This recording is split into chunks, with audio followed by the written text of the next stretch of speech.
Chapter 12 of The Darkening Age by Catherine Nixey. Carpe diem. Let the girl with a pretty face lie supine. Let the lady who boasts a good back be viewed. From behind, the petite should ride horse. The Roman poet Ovid advises on positions for lovemaking. Imperium sine fin, empire without end. That, so the poet had said, had been Rome's aim, as it had sought to push itself forwards, outwards, onwards, into new countries, new continents and new worlds. But the Christianity that had taken it over was, according to its preachers, no less ambitious. As the world's first century of Christian rule drew to a close and the 5th century opened, the effects of this conquest were everywhere to be seen. In Italy, Gaul, Greece, Spain, Syria and Egypt, temples that had stood for centuries were falling, shutting, crumbling. Brambles began to grow across disused ruins as the mutilated faces of the gods looked on silently. An entire way of life was dying. Writers in the ancient world who had held out against the Christian religion struggled to put their feelings into words. In a bleak epigram, Palladius asked, "Is it not true that we are dead and only seem to live, we Greeks? Or are we alive and is life dead?" Their old society was being swept away.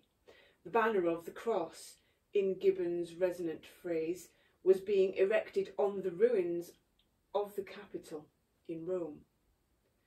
But according to some of the most famous preachers of the time, even this was not enough to satisfy the Christian God. Christians may have taken control of the empire's landmarks and temples, but their God, they told their congregations, wanted more. He was not satisfied by mere buildings, nor was he content with the appearance of piety only. The old Roman gods might have been fooled by a mere show of obedience to their rites. Just touch the incense, as Roman governors had pleaded with Christians. But this God would not be so easily duped. He didn't want ritual observance or temples or stones. He wanted souls. He demanded the hearts and minds of every single person within the empire. As these clerics threatened, he would know if he didn't get them. As preachers in the 4th century started to warn their congregations, God's all-seeing gaze followed you everywhere. He didn't only see you in church, you were also watched by him as you went out through the church doors, as you went out into the streets, as you walked round the marketplace or sat in the hippodrome or the theatre. His gaze also followed you into your home and even into your bedroom, and you should be in no doubt that he watched what you did there too. That was not the least of it. The new God saw into your very soul. Man looketh on the face, but God on the heart, thundered Cyprian, the Bishop of Carthage. Nothing that is done is hidden from God. There was. Congregations across the empire were warned, no escape. Nothing, whether actually done or only intended, can escape the knowledge of God or his everlasting punishment of fire. Many Roman and Greek intellectuals had shown profound distaste for such an involved deity. The idea that a divine being was watching every move of every human being was, to these observers, not a sign of great love, but a monstrous absurdity. The Christian god in their writings was frequently described as a putrid busybody, a peculiar nuisance, who was restless, shamelessly curious, being present at every man's act. Why was he so interested in the every doing of mere mortals? Even before Christianity, sophisticated Roman thinkers had poured scorn on such an idea. As Pliny the Elder had put it, that a supreme being, whate'er it may be, pays heed to man's affairs, is a ridiculous notion. Can we believe that it would not be defiled by so gloomy and so multifarious a duty? Didn't a god have better things to do? No, declared the Christian clerics, he did not. His attention was a sign of his great love for man, as too was his punishment. For make no mistake, God was not merely a disinterested observer of men's souls. He would judge them, and he would punish them horribly. A very particular kind of fear starts to appear. As Peter Brown has pointed out, this is the perpetual anxiety of people who believe that not only their every deed, nor even their every word, but their every thought was now being watched.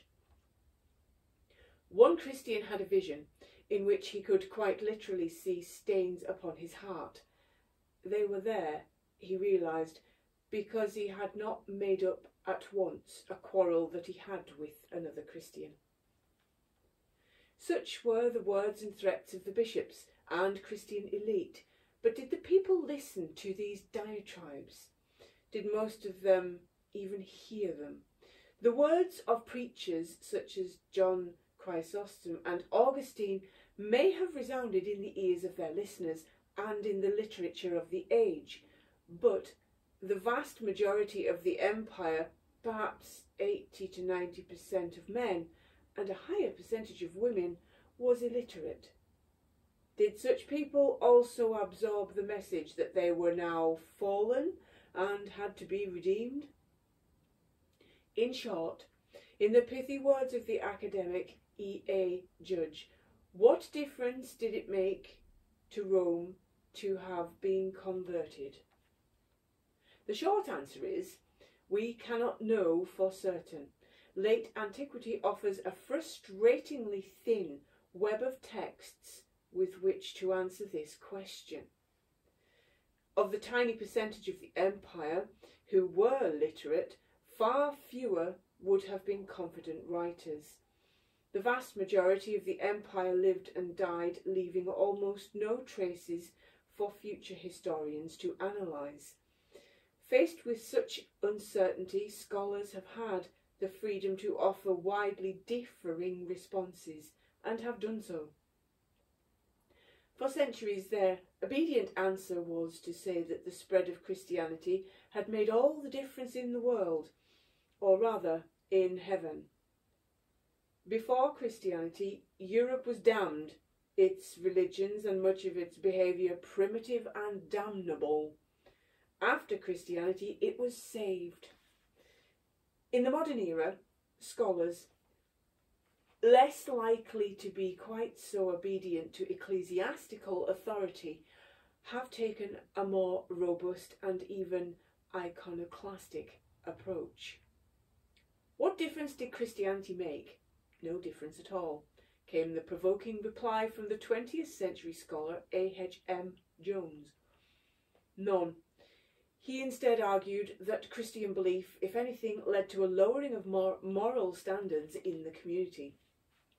The truth, as always, lies somewhere between these extremes, for without a doubt something certainly did change. In the mid-18th century, some workmen happened to be digging in an Italian hillside known tantalisingly as La Civita, the city. These Neapolitan labourers started to clear the pumice and ash that Pliny the Younger had watched falling 17 centuries before. The effect was a cultural cataclysm. Figures of unimaginable sexual frankness started to be unearthed. Even to modern eyes, Pompeii offers a bracing spectacle. Whether it is the image of Priapus in which the god is weighing his enormous phallus in some scales, or the fire scores of couples having sex, or the infamous statue of the god Pan, his lip jutting forward as he enters a goat, the erotic is everywhere. The phallus is a staple of home decoration. It appears on walls, statues, and in frescoes. It is even carved into the very paving stones of the city. One bar was lit by a pretty bronze lamp in the form of a small figure with a vast penis, belly hanging down from its enormous shaft. Some images were astonishingly vivid.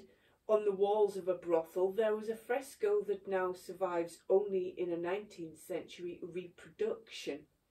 It depicts a man and a woman.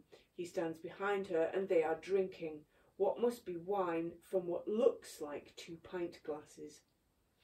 The man is holding his glass up as if for inspection. They might, to judge from their serene expressions, be discussing the provenance of their drinks. However, their minds are evidently on other things. The man is pushing his large erection into her. Pompeii was a revelation. In some ways, it shouldn't have been. For those willing and able to read it, Latin literature had contained numerous hints that all in the pre-Christian world was not as chaste as Saint Basil might have liked. The infamous Carmen 16 of Catullus was an obvious one. Few could read the line, "I will bugger you and I will fuck your mouths," and think that the author was being chastely pure. But then few could read it. By the time Pompeii was rediscovered, Latin had become increasingly rare.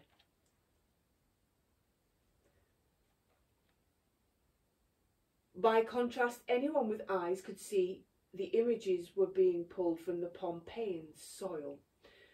No one could begin to pretend that the god Pan was doing anything other than entertaining the goat, or that people in the frescoes were doing anything other than having enthusiastic sex.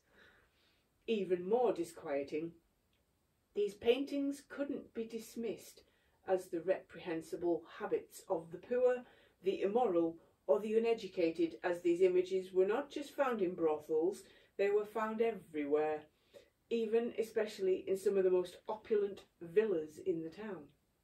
The Pompeians had not simply put up images of naked people, they had done so openly and without shame. No one in these images was struggling to hide their modesty with their hands or with fig leaves. For centuries, Christian Europe had, as effective as any Vesuvius, been carefully obscuring the sexuality of the classical world, scraping nipples from statues, suppressing lewd frescoes and obscene poems. Now, a world untouched by the hand of Christianity was coming to light. It is just conceivable that there had been Christians in Pompeii when Vesuvius had erupted in AD 79.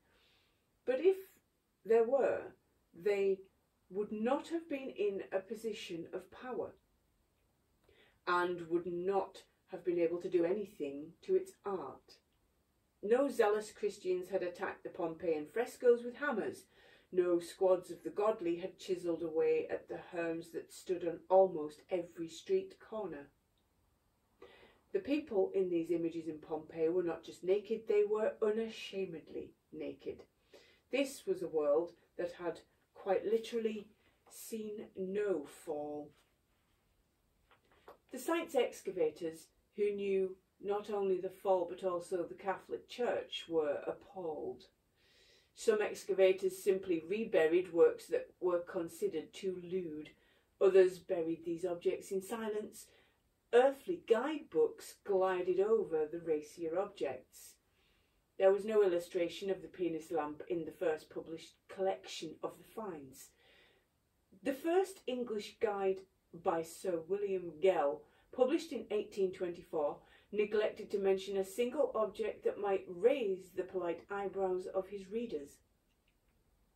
As the scholar Walter Kendrick put it, Gell managed to get through 2 thick, heavily illustrated volumes without once letting on that anything untoward was to be found.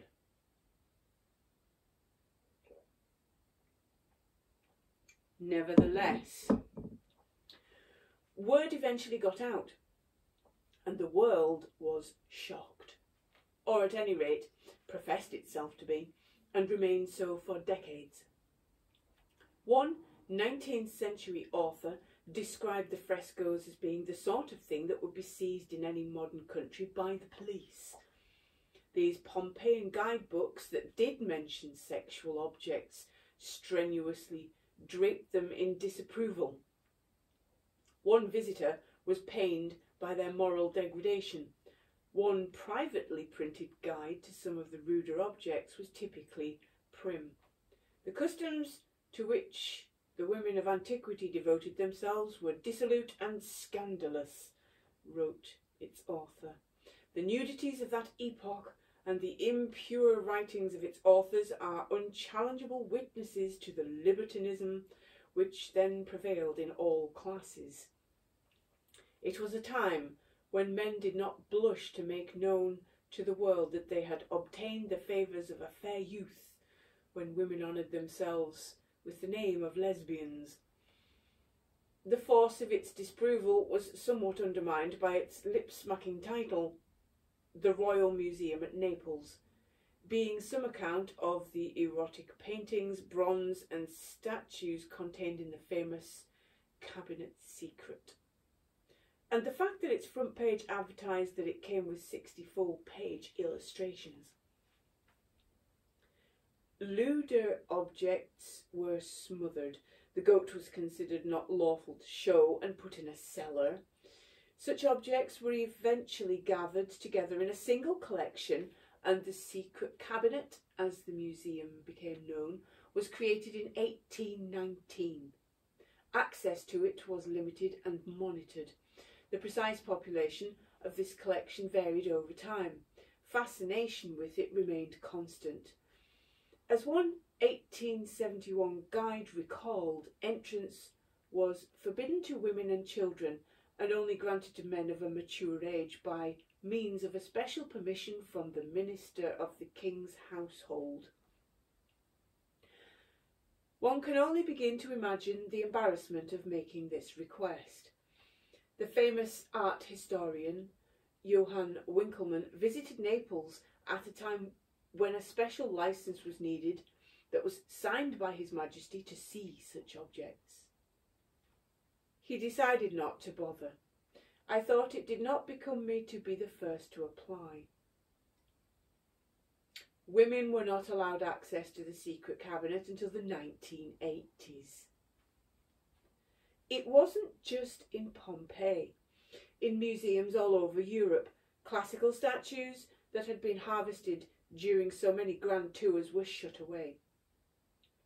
Lacking the confidence of their early Christian forebears, later museum curators did with editing and discreet storage what earlier centuries had done with chisels. The result was the same. Sexually explicit objects vanished, once again from view. Other statues found their sexual organs disappearing under a new lush canopy of fig leaves that were fashioned by chaste curators and then applied to the shamefully naked classical statues. The vivid images on Greek pots were tamped down. An exuberant satyr who had balanced a cup on his huge erection found his phallus painted out by an appalled curator, leaving the cup balancing in midair. Even classicizing statues were covered up. In 1857, Queen Victoria was given a cast of Michelangelo's David as a present. It is said that when Victoria saw the massive statue for the first time in the V&A, she was so shocked by his nakedness that a fig leaf was commissioned. A half-metre plasticast of the leaf was thereafter kept at the ready for any potential royal visits, whereupon it would be dangled on the offending area using 2 hooks, thus saving the blushes of Her Britannic Majesty. Eve's shame was being applied to the classical world. The eruption of Vesuvius was seen by pious Victorians as the just deserts of a wanton people. As that 1871 guide to the exotic paintings and statues of Pompeii piously concluded, eternal glory to the religion which, overturning these impure idols into the mire, and unrolling the code of chastity before our eyes, has made our sensations purer and our pleasures keener. Then, perhaps less conscious of the code of chastity than it might have been, it printed one of those full-page illustrations of the satyr and the goat. To say that the Roman world was pre-fall is not to say that it had been without shame. It had not. There existed intricate and keenly felt distinctions between what was and what was not acceptable sexual practice. As the academic Paul Vane has put it, actually, the pagans were paralysed by prohibitions. Vane is exaggerating. There were rules, but this was not paralysis. Sex was accepted and expected to be enjoyable. That was a great difference. There were limits. And as always, the main one was one of privilege. What was acceptable for a rich man was unacceptable for a poor one. What was acceptable for men was unacceptable for women. Slaves had almost no rights at all and were de facto prostitutes peopling the houses of the free. Within the Roman Empire, the atmosphere in the East was, as a general rule, more conservative than in the West. Even wealthy men had to comply with certain rules. Homosexuality was considered unremarkable, so long as one was not in the passive, effeminate role of being penetrated. An accusation that a man might have been could be enough to end a political career. As always, there were exceptions. Julius Caesar was mockingly called the Queen of Bithynia for his alleged relationship with King Nicomedes. He survived, though it was the biographer Suetonius writes, always a dark stain on his reputation and frequently quoted by his enemies. Making love with the lights on was another, rather teenage-sounding prohibition. To do so was considered dissolute. Roman poets, as poets tend to do, liked to play with these rules. In one memorable poem, Ovid describes making love in the afternoon as light filtered into the bedrooms through a half-open shutter, more than enough light for him to be able to see and describe every part of his lover's body in one of the most erotic poems he ever wrote. Above all, it was said that a man, and these texts were written by and largely for men, should govern his sexual urges rather than being governed by them. To fall abjectly in love with a woman was unacceptable. Poets who wrote that they were the slave of their women set traditionalist teeth on edge. One should keep within certain limits. Ovid would be exiled for Carmen at error, for a sexually rude poem, and for personally overstepping the bounds of Augustus's crackdown on immorality. In sex, as in everything else, the words carved into the temple at Delphi were to be followed, nothing in excess. Too much sex and you were boorish, but equally to have too little, or rather to go on about how little you had, was to be boring. Do not, advised one writer, make yourself offensive or censorious to those who so indulge, and do not make frequent mentions of the fact that you yourself do not indulge. Sex then ought to be contained. but it was not denied. In the writings of the Roman elite, like any other appetite it was, as Peter Brown has observed, something to be admitted and managed rather than something to be ashamed of. The feast of the Liberalia was on the 17th of March, a now sadly forgotten festival at which Roman citizens celebrated a boy's first ejaculation. In Roman medical manuals, ejaculation had been readily and openly discussed by classical doctors who advised it for health and getting rid of the seed that might otherwise cause headaches. It was thought that if athletes could abstain from sex, they would be stronger. Orgasms and sex were even recommended for women's health. Sex, sexual desire, and the consequence of sex were frankly discussed. Poets chastised their lovers when they had abortions, less for the abortion than for endangering their own health.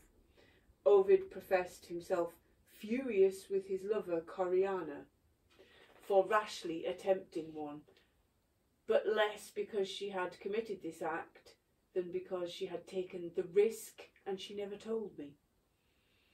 Others followed more laborious methods of avoiding pregnancy.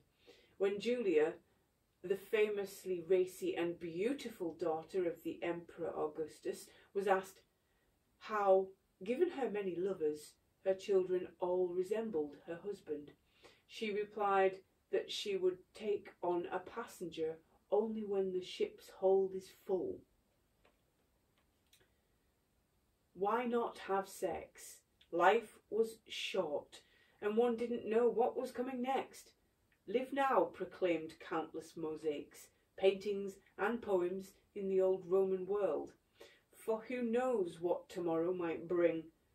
In a recently discovered mosaic in Antioch, a skeleton reclines, a cup in hand and an amphora of wine nearby. Over his head, in clear Greek lettering, the mosaic gave an instruction to those diners above. Be cheerful, it reads, enjoy your life. The injunction to enjoy yourself is written in stone. One of the most famous of all classical poems had put this ideal into rather more elegant lines. Quam minimum credula postero, trust as little as possible in tomorrow, advised the poet Horace, and instead carpe diem, seize the day. One of the most famous of all Roman poems had been a version of the ancient self-help book by the poet Ovid on the art of seduction. Should anyone here in Rome lack finesse at love-making, Ovid announced in its opening lines, let him try me, read my book, and results are guaranteed. Witty, erudite, and egotistical, Ovid became one of the most famous poets in Rome, which one suspects was no less than he felt he deserved. Wherever Rome's power extended over the conquered world, he gloated in another poem, I shall have mention on men's lips, and through the ages shall I live in fame. Somewhat infuriatingly, he has so far been proved correct, and part of what assured him of this fame was The Art of Love, a poem that, after it had advised on almost everything else, also found time to advise on particular sexual positions. If you're built like a fashion model with a willowy figure, then kneel on your bed, your neck a little arched, and so on. But then something slowly had changed. A little over 2 centuries after Pompeii experienced its cataclysm, the Roman elite experienced a convulsion of their own when Constantine converted. The effects reverberated through the 4th century as temples were torn down, statues smashed, and laws passed outlawing the old pagan ways. The number of Christian converts, willing or otherwise, increased rapidly during this period. and as they did so, literature started to change too. The old bawdy ways started to fade from the pages of poetry. The sermon and the homily, stern, judgmental, and often aggressive, boomed in their stead. This literature alternately threatened and instructed readers in minute detail on how to behave in almost every aspect of life. Christianity was not the sole cause of this. An increasingly moralising tone had been noticeable in literature already. Indeed, the rise in Christianity might even have in part been a symptom of such moralising. But Christianity nevertheless embraced, amplified and promulgated this hectoring to a far greater extent than ever before. Christian authors of this period were not charmed by the sexual frankness that had been expressed by Roman authors and paintings. They were repelled by it. St. Paul had set the tone early. He felt that the pagans were so far gone as to be all but beyond redemption. Due, in part, to their idol worship, God has abandoned them to do whatever shameful things their hearts desired. As a result, they did vile and degrading things with each other's bodies. Not only did they have sex, worse still, they had homosexual sex. Even the women turned against the natural way to have sex and instead indulged in sex with each other. And the men, instead of having normal sexual relations with women, burned with lust for each other. Men did shameful things with other men. Still, Paul reassured his readers these sinners would have their comeuppance. Or do you not know the wrongdoers will not inherit the kingdom of God? Do not be deceived. Neither the sexually immoral, nor idolaters, nor adulterers, nor men who have sex with men. Later centuries would follow suit.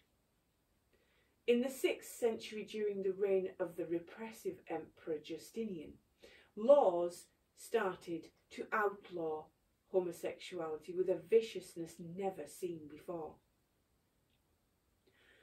For St. Paul and other Christian preachers, the body and its urges were not to be celebrated but smothered in torturous and embarrassed circumlocutions.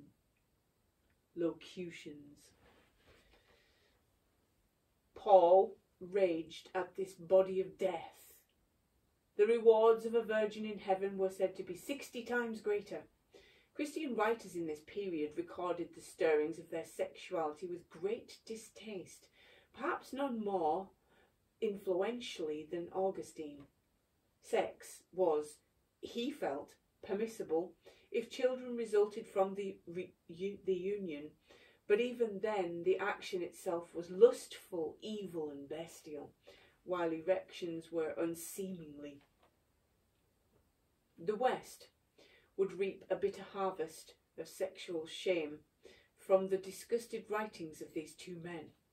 In the early days of the religion, some Christians went further, arguing that there was no need for sex any more at all. A new form of creation, in the form of a great conflagration and rebirth of the godly, was imminent. What need for awkward, messy, inexact human reproduction? Eternal life rendered reproduction redundant. In the most famous non-Christian manual had been Ovid's.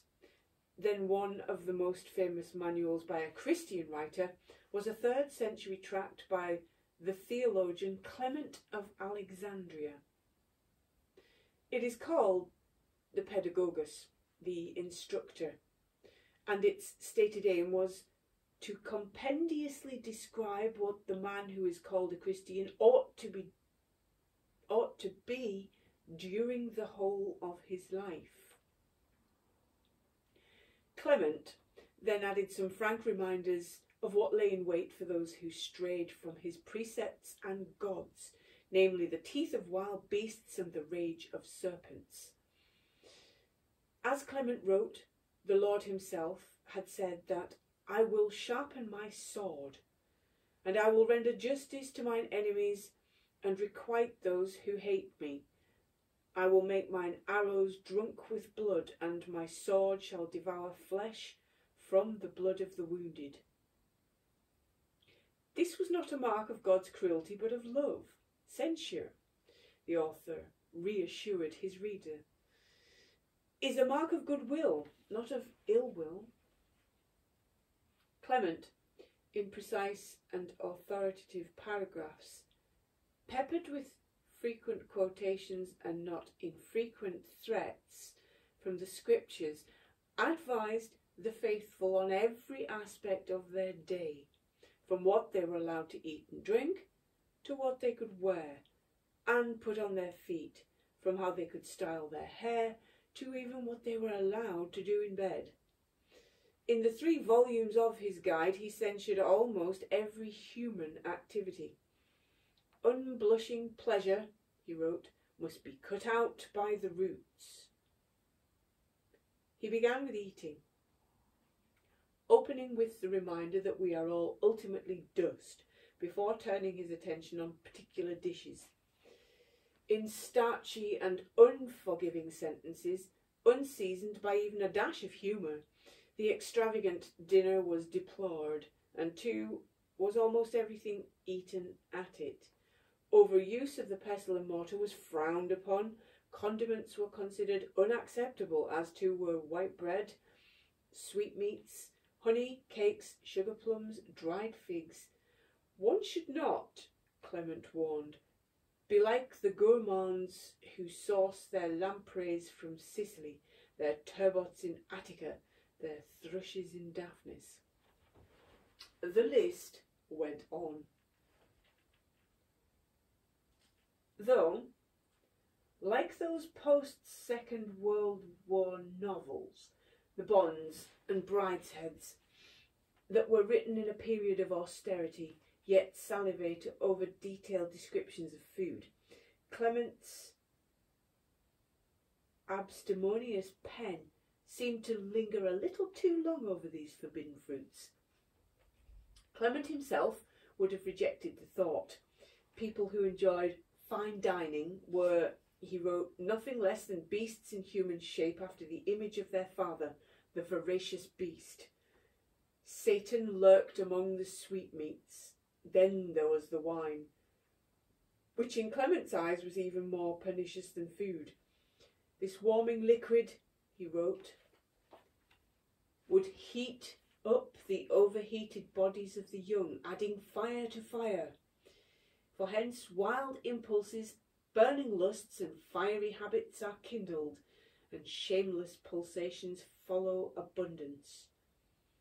Clement fulminated furiously against those miserable wretches whose life was nothing but revel, debauchery, baths, excess, idleness, drink, and, intriguingly, urinals. In the writings of preacher after Christian preacher, it was made clear that almost everything about a dinner was suspect. If one went out to dinner, one might find oneself smitten with pernicious envy for another man's house, and come home more discontented than when setting out.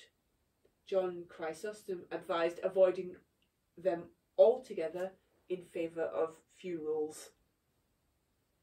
It is better, he thundered at his congregation, to go where there is weeping, lamentation, groans and anguish, and so much sadness, than where there is dance, cymbals and laughter and luxury and full eating and drinking.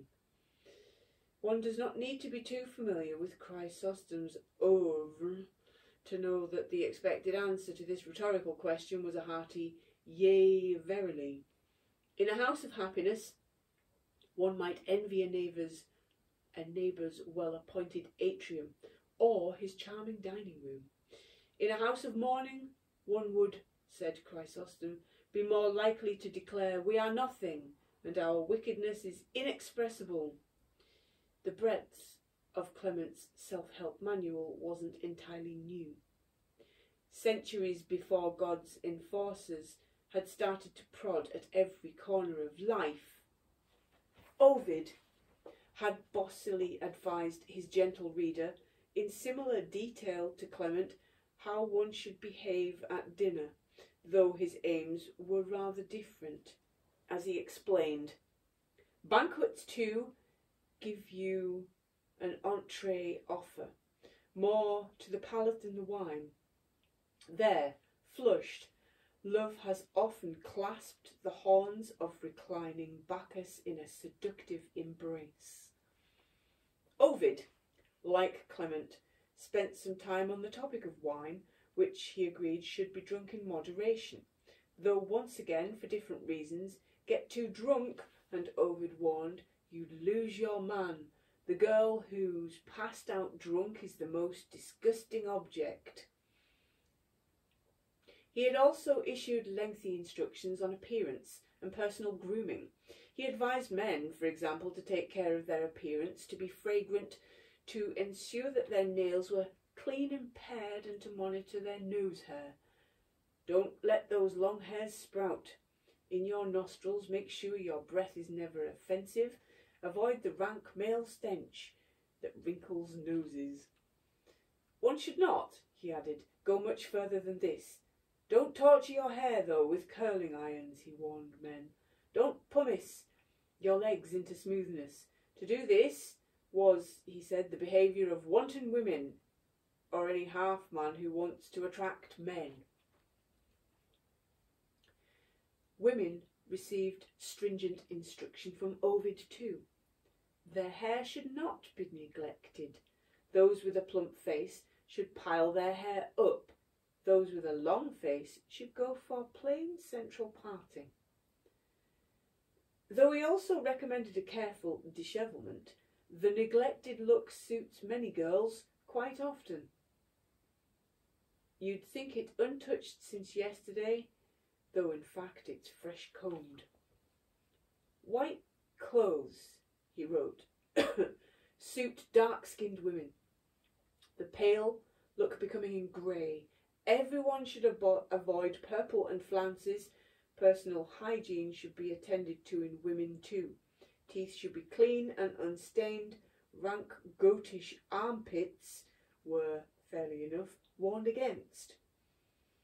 Makeup in moderation was advised. With powder, add rouge to a bloodless face. Skillfully block in the crude outline of an eyebrow, and so on. The effect should be natural, since the best makeup remains unobtrusive. On a similar note, Ovid was uncharacteristically strict on one point. You should not let your partner see you applying cosmetics. Leave us to imagine. You're asleep while you're at your toilet. Only emerge when the public's picture complete. I don't want to know how that complexion's built up. And above all, Ovid advised, never let your partner see you cleaning your teeth. The result may be attractive, but the process is sickening. Christian tracts took a similar stance to Ovid on many topics. Clement also disliked done-up women and over-groomed men, but the tone here was very different. Everything was laid down, from how to treat the hairs on the top of the head, which should be dyed, not be dyed, plucked or falsely curled, all wicked arts, to the soles of the feet, which should be shod in plain sandals. Makeup was abhorred as a sign of a diseased soul. Golden, silver and jewelled cups were inveighed against, as too were purple bedsheets, proof of tasteless luxury, cunning devices of envy and effeminacy. The wearing of gold jewellery was deplored as a terrible habit, through which women would disfigure God's gifts, emulating the art of the evil one. So too was the wearing of diaphanous fabrics. It was proof of a weak mind. The odium heaped on women was, however, mild when compared to the disapproval reserved for men who depilated. Had not the Lord said that the very hairs of your head are all numbered? Well then, said Clement, with nimble scriptural footwork they settled it. There must therefore be no plucking out, contrary to God's appointment, which has counted them in according to his will. Ovid had offered his opinion in the spirit of a connoisseur advising a novice. In Ovid's writings, if you get your dress wrong or drink too much at dinner, you will suffer the consequences in this life. You won't get your man, or people will think you uncouth. In the writings of the New Christian texts, it was not the taste of any man, even an expert, that mattered. It was the taste of God. Man is the measure of all things. Protagoras had said, no longer. Now God was, and he was not only weighing and measuring man, he would, if he was found wanting, punish him. Christian preachers expressed none of Horace's uncertainty about what tomorrow might bring.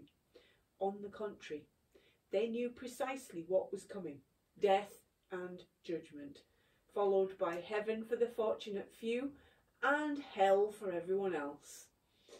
One should therefore be perpetually mindful of the dangers threatened by the next life, and constantly watchful of one's behaviour in this one. Eating and drinking and making love were, they warned, the last things that one must do. Merrymaking in this life would not win eternal bliss in the next. You are too greedy of enjoyment, my brother, warned the Christian scholar Jerome, if you wish to rejoice with the world here and to reign with Christ hereafter.